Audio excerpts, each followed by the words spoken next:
But you've described yourself. I don't care about the economics at all. Oh, what a year! What a glorious year! Not only did Elon Musk have to go and tear down the very Hyperloop prototype that he made to turn it into a car park, he also had to give an absolute masterclass in how not to run a business. I mean, I've several times compared Elon Musk to Elizabeth Holmes, and people say, this isn't fair at all. And you're right, it's not. Elizabeth Holmes had a one-off loss of about $10 billion. Turns out Elon Musk has been losing value at that rate every single month of this year. Follow me on this one for a second. Recently, Liz Truss became the shortest-serving British Prime Minister ever after a truly catastrophic run where she came, she saw, she ignored reality and proposed borrowing her way out of debt by giving tax cuts to the rich. And after a few days, came within hours of destroying the British economy. An almost unimaginable fail festival, leading to the meme, which will last longer, Liz Truss or a lettuce? The lettuce one. And Elon Musk takes one look at that and says, that's not a fail festival. Now this is a fail festival. Now I know what you're thinking. There's responsible media out there that will pick up on these obvious shortcomings like you can't balance an economy by borrowing your way out of debt. Well, guess again. The Daily Mail heralded Truss's arrival as cometh the hour, cometh the woman. And finally, a true Tory budget. And how, with their instincts for backing losers, have come up with this. How Elon Musk seized control of Twitter in a dramatic $44 billion takeover that sparked a liberal meltdown. Which goes off the rails almost immediately when you realise that just to get rid of these four people, Musk paid some $200 million. Yeah, I'm sure they were totally devastated about the liberal meltdown, with only their combined $200 million to keep them company. Yeah, I mean, I just don't know how they're going to sleep at night. But yeah, the same cheerleaders who were all for the budget that almost sank the UK were there saying, Elon Musk buying a train wreck in a dumpster fire is totally going to save free speech by triggering the libs. Yeah, spoilers, lettuce memes on standby. And within a week under Musk's leadership, it's gone from humour is now legal on Twitter to I will insta-ban anyone who doesn't clearly label parody, especially of Elon Musk, as parody. Yes, apparently the Onion's now going to have to label itself as parody because humour is only legal on Twitter if clearly labelled as such. The irony being, of course, is he banned H3H3 for parody and satire, despite clearly being labelled as parody. With others just being called Elon Musk parody, getting banned for, hurt feelings. Gosh, did someone say, thin-skinned? Then, of course, Twitter was going to be politically neutral, because it's really important to have the CEO with no political alignment. Oh, what's that? Musk is now saying vote Republican. You know, because it's going to moderate things or something. Yeah, someone's clearly never studied history. We will be part of a big red wave that says enough is enough. Up next, Elon Musk ready to ride the big red wave. Elon Musk tweeted massive red wave. Massive red wave. Massive red wave. Massive red wave. You're about to see a red wave that makes day after tomorrow look like nothing. And spoilers, the red tsunami never happened. Nor did the red wave. The red ripple? Maybe? But not only that, the very candidate that Elon Musk said he was going to support in this massive red wave ended up losing. But the funnest thing is the sheer size of the economic black hole that Elon Musk dug, filled with snakes and burning oil, and has just jumped in. Yeah, we're not only talking about the world's richest man here, but the man who knows more about manufacturing than any human alive on Earth. At this point, I think I know more about manufacturing than anyone currently alive on Earth. I mean, this man built a car factory in Europe. What's that? Tesla's European factory needs more water to expand? Oh, don't worry about it. I'm sure Elon Musk has this all in the bag, I'm sure he had a clear answer to this when he was opening the plant. One question. Critics say that Tesla is stealing water from the region. This region has so much water. Look around you. Tesla plant that is crucial to the company is now on pause as officials in the drought-stricken region try to find enough water. But the local supply says there's no more water for the development. No, this is completely wrong. It's like water everywhere here. The company's contract with the German government says the factory is expected to consume the same amount of water every year as a city of more than 30,000 people. And here's the problem. Does this seem like a desert to you? Brandenburg has for years been in the grip of a drought. That's ridiculous. What do you expect? It rains a lot. And here's the thing. I was actually in Berlin recently, and my comment at the time was, Germany is one cigarette away from a funeral. This region has so much water. Look around you. But the local supply says there's no more water. No, this is completely wrong. It's like water everywhere here. Does this seem like a desert to you? Okay, danke schön. That's ridiculous. What do you expect? It rains a lot.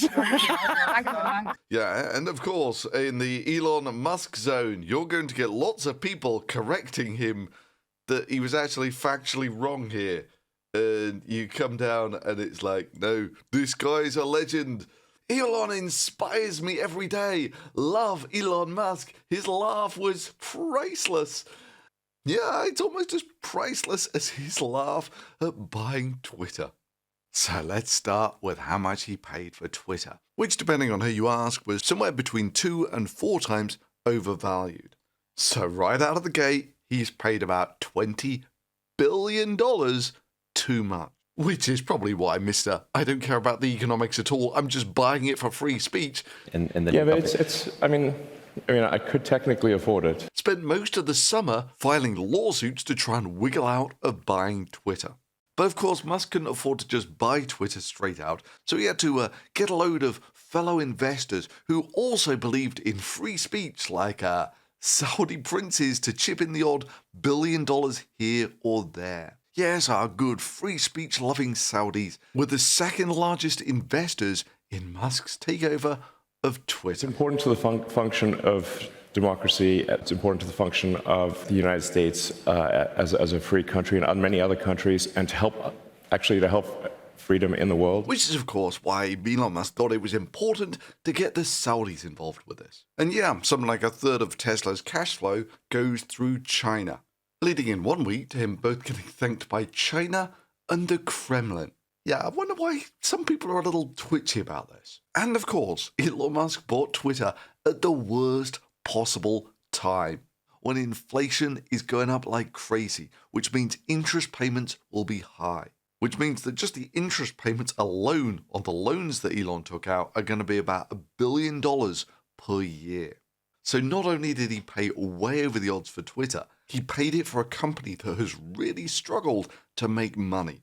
I mean, let's just take a quick look at this graph, where their most profitable year ever, they made about $1 billion, and their worst year, they lost about $1 billion. And over the last few years, they've lost about $1.5 billion. Musk's repayments alone are $1 billion, so he has to, at minimum, get it up to $1 billion in the black within a year. And to get the $44 billion that he paid for it back, well, let's just say that's going to take a while. So at the beginning of the week when Elon bought Twitter, it was worth $44 billion. And by the end of the first week, it was worth $41 billion. Which means that he was such a genius at running the company that its value depreciated by $500 million per day. But if you think those numbers are high, I regret to inform you, that's actually the normal rate that Elon Musk loses money at these days. So at the beginning of the year, when Tesla was riding the massive stock bubble, and of course that bubble constitutes the vast majority of Elon Musk's wealth. Pop! Sorry, did someone hear a noise? Yeah, so at the beginning of the year, Elon Musk was worth about $340 billion. As of today, he's worth about half of that. Mostly because if you invested $1 in Tesla at the beginning of the year, it's now worth less than 50 cents. I wonder if leadership had anything to do with it. This region has so much water. Look around you. So to make our numbers easy, let's say he's lost 120 billion over 12 months, so $10 billion per month is the rate that Elon Musk's net worth has been depreciating at. That's roughly, give or take, 1 Theranos per month.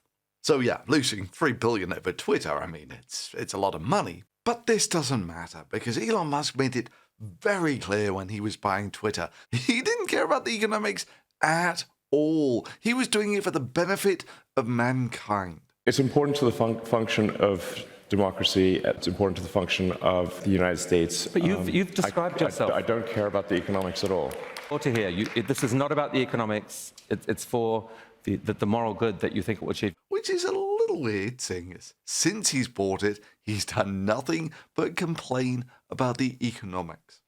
Which is particularly lush, seeing as there is zero chance that he will be able to balance them. And you don't have to know a lot of math to figure it out. So his original genius idea was, why don't we charge those blue checkmark people money to keep their blue checkmarks? Now, originally, those blue checkmarks served as a sort of identification marker that the person was who they said they were. But now, apparently, anyone can get one. Apart from they didn't really signify that you are who you say you are anymore. They signify that you've paid Elon Musk $8 per month to get a little blue thing by your name. And apparently, because Elon Musk loves free speech so much, you'll be algorithmically demoted if you don't have one. But you just do your little back of an envelope calculation that, $8 a month is about $100 per year, that sort of thing. And if there are 500,000 people with blue check marks, that means the best case scenario, assuming everyone signs up for this, means you're only going to get about $50 million off this. And his interest payments for the loan that he took out alone was $1 billion per year. Okay, well, what about all the staff he laid off? Well, apparently he laid off the best part of 4,000 staff. And let's say they all get a reasonable American salary of $50,000 per year. By firing the majority of their staff, he's only saved about $200 million off his budget. Assuming you can fire half of your staff and not have it significantly affect your business, and charging all the blue check marks saves you about $250 million. I mean, even if he fired all of his staff and could run his business without any of them, he still has to find a way of increasing Twitter's profits by $500 million per year just to break even. But that's not the only thing Elon was whining about. Apparently, all of his advertisers are now leaving. Maybe reading the room that the first thing that Elon Musk did when he took over Twitter was tweet some conspiracy theory about the attack on Nancy Pelosi's husband. Musk later deleted it, privilege that's not allowed to the rest of us. It seems that some people's free speech is more equal than others. But the advertisers probably looked at that and thought, I don't like the way this party's going. And seeing as Twitter makes some 90% of its money from adverts, that's a problem. Which may be something to do with the fact that he laid off half of the staff, and this might actually make people think that he's not going to take moderation as seriously anymore. Because it turns out that advertisers kind of care where their stuff is advertised. This is why places like 4chan, 8chan, and porn websites have classically struggled to find advertisers. It's kind of like Musk is finally working out that maybe Twitter wasn't the way it was because of liberal bias, but because that's the way it had to be if it needed to get ad revenue. And Musk's response on Twitter has to be seen to be believed. Twitter has had a massive drop in revenue due to activist groups pressuring advertisers, even though nothing has changed with content moderation. No, really, we've just fired half of the staff and everything is exactly like it was before. Extremely messed up. They're trying to destroy free speech in America. By which he actually means people not giving me ad revenue is destroying free speech in America.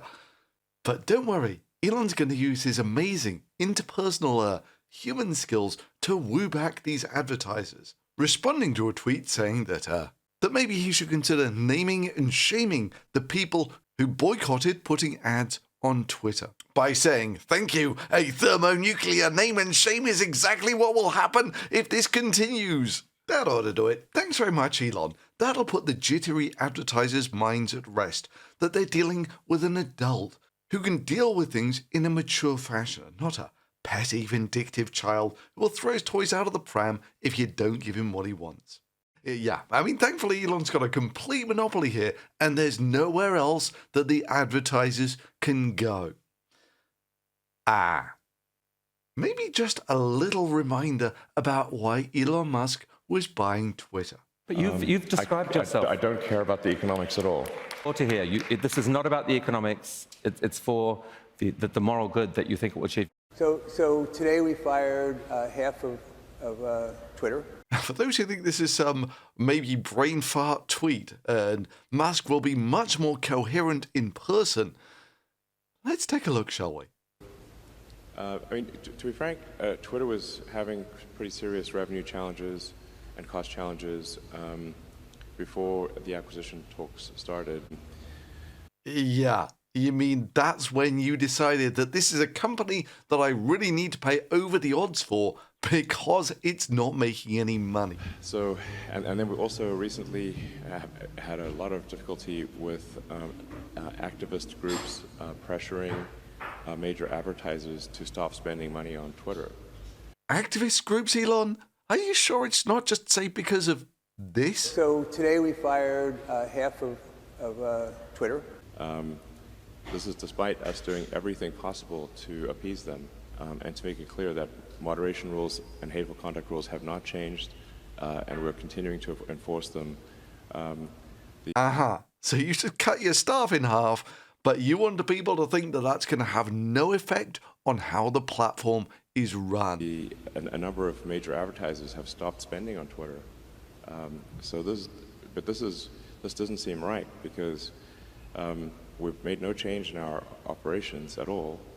Yeah, made no changes whatsoever, other than firing half the staff. And, but nonetheless, the activist groups have been successful in causing a massive drop in Twitter advertising revenue, and we've done our absolute best to appease them. Yeah, remind me again what exactly you did to appease them? You know, all I've seen so far is firing half your staff. And nothing is working. So this is a major concern, and I think this is, frankly, an attack on the First Amendment. Advertisers getting jittery and not wanting to pay you money is an attack on the First Amendment. Like, if activist groups can pressure advertisers upon which Twitter is fundamentally dependent. That's a boycott. And it's not even remotely a new idea, nor is it particularly an anti-free speech idea, in that people are democratically choosing not to buy your products. You know, it's a sort of power to the little people type thing. A consumer revolt. To, suppress free speech, then that doesn't seem right. Oh, please don't clap that moronic diatribe. God, if you think that's bad, nah, he's just getting warmed up. Part of what I'm trying to achieve with this sort of enabling everyone to be payment verified with Twitter Blue. Oh yeah, I don't know why more platforms don't enable people to let them give you money. It's such a philanthropic thing to enable people like that. Enabling everyone to be payment verified with Twitter Blue. Oh, not this crap again. Facebook went through all this authentication thing, and it was just so they could get more accurate marketing data off you to sell. But the thing was that Facebook just required you to use your real name. They didn't expect you to pay $10 a month, just to prove that you were real. And to entrust your credit card numbers to a company that's just laid off half its staff. Like it's not obvious that that's a train wreck waiting to happen. Especially since after firing all those people, they had to scramble to hire some of them back. Because they hadn't really done that much due diligence over who they were actually firing or what jobs they did. And you want me to give you my credit card numbers? Yeah. As many people payment verified as possible. It's only $8 a month. Although for some people that were complaining about that, and these are people who pay more than that for their latte. Wow, sick burn, Elon. Allow me to retort in sick burn Twitter fashion.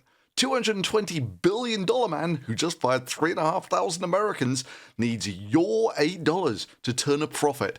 You can spare the price of a cup of coffee to help a billionaire sell your free speech back to you. It's part of its revenue, part of it is payment authentication.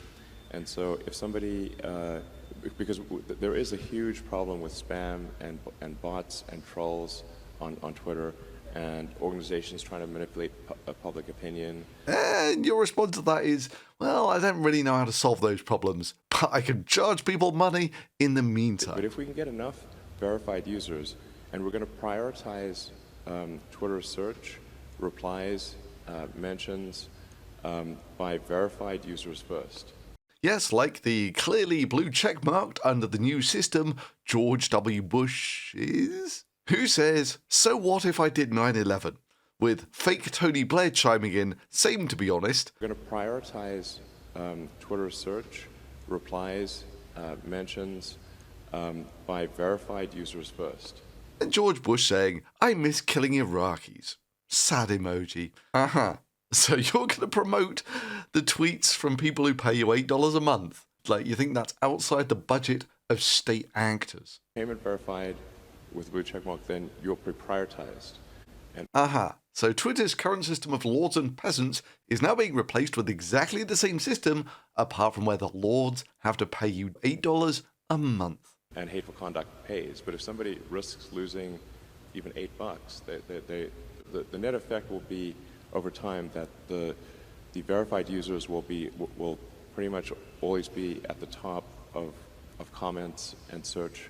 Okay, so that's what's going to happen to Russia's tweets because they're paying Elon Musk $8 a month. Now tell us what's going to happen to the peasants, the normal people who don't pay you $8 a month. I mean, surely you're not going to effectively shadow ban virtually the entirety of Twitter by demoting their free speech to the bottom of the pile, the bottom of the list, where no one will ever see. You'll have to scroll far to see the unverified users, which will be the bots and trolls and whatnot. So if something we don't want to see, it gets pushed way down. Yeah. So for normal people, there is basically no reason to use Twitter, which now effectively reduces Elon Musk's base from which he's going to have to earn his $1 billion a year to, what was it? 500,000 verified Twitter users? Yeah, I mean, I don't want to rain on your parade or anything, but I wouldn't get a blue check mark when they were free, because Twitter is cancer.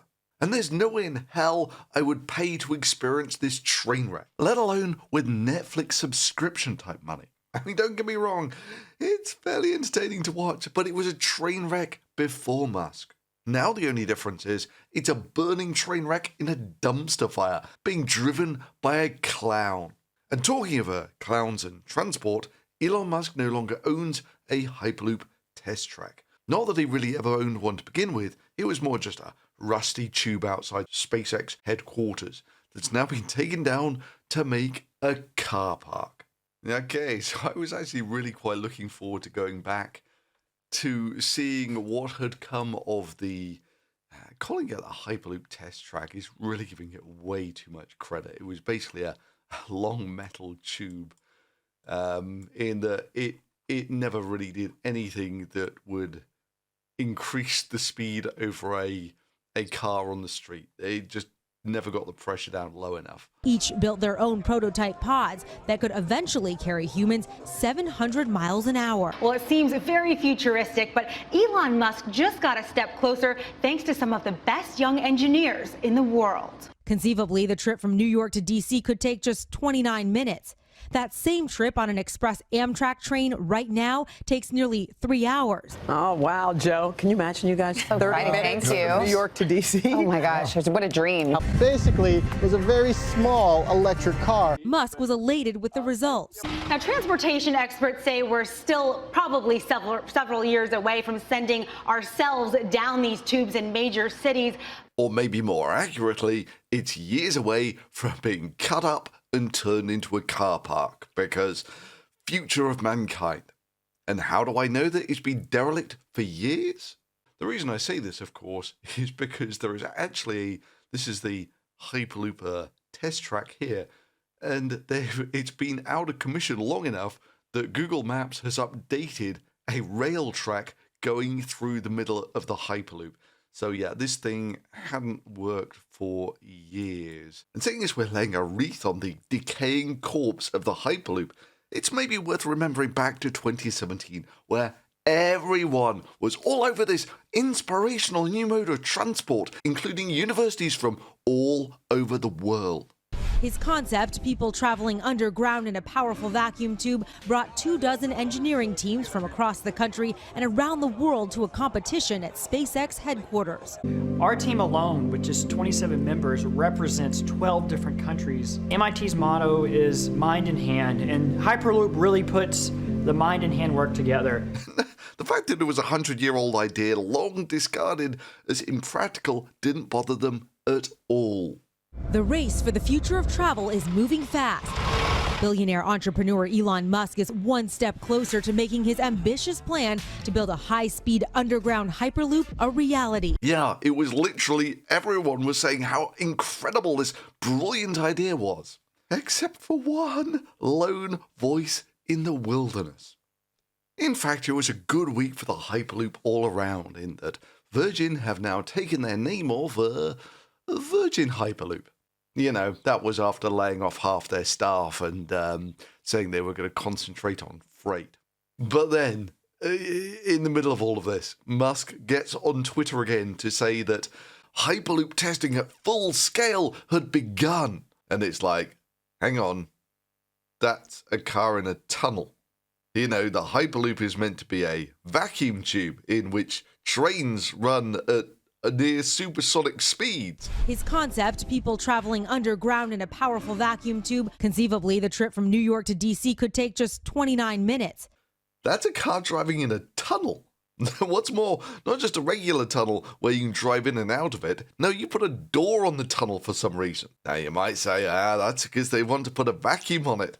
In which case, why is there a car in there? Newsflash, cars aren't airtight. You put them in a vacuum, you suck all of the air out of the cars. So if you suck all of the air out of the tunnel, you will kill everyone in the cars. So the new amazing Hyperloop system, which was going to be pods with air bearings traveling at 600 miles per hour, is now a regular car driving in a regular tunnel. Apart from the tunnel now has a door on it for some reason. You know, I thought the Musk fans had hit peak stupidity a ways back, you know, when he was promoting the Loop as this sort of futuristic underground tunnel system where cars would travel at 150 miles per hour. Sorry, where pods would travel at 150 miles per hour, because there's nothing more efficient than putting a car on top of another car to drive it in a tunnel. And then when it became clear that Musk had zero chance of being able to deliver this, he tweeted out that now it was much simpler. It was basically just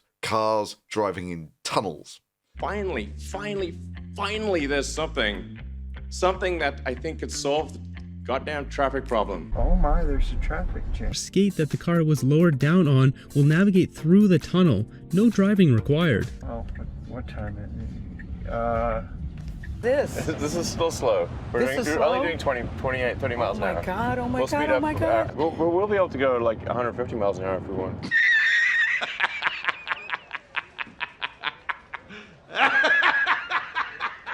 I mean, you can think of these like wormholes. Like, I need to get to the other side of LA or New York or whatever. Drop down the wormhole, pop out the other side. Transporting passengers 40 feet underground at about 30 miles per hour. And believe it or not, to the fanfare of his fans, he said that they'd simplified the loop to cars driving in tunnels, which was way more profound than it sounded. Now, he's doing exactly the same thing, but with a Hyperloop. He's just simplified it a lot, and now it's just a car driving in a tunnel. Something that's actually been around for quite some time, Elon. We've had this sort of Hyperloop testing at full scale for about a century now. And on the heartwarming news that Elon Musk is selling off even more of his massively overvalued Tesla stock, crashing the stock price even further, that's today's video. If you enjoyed it, drop a thumbs up on it. Consider subscribing not to miss out more great content like this. And as ever, if you really enjoyed the work of this channel, you can support it directly through Patreon. And Thanks for watching.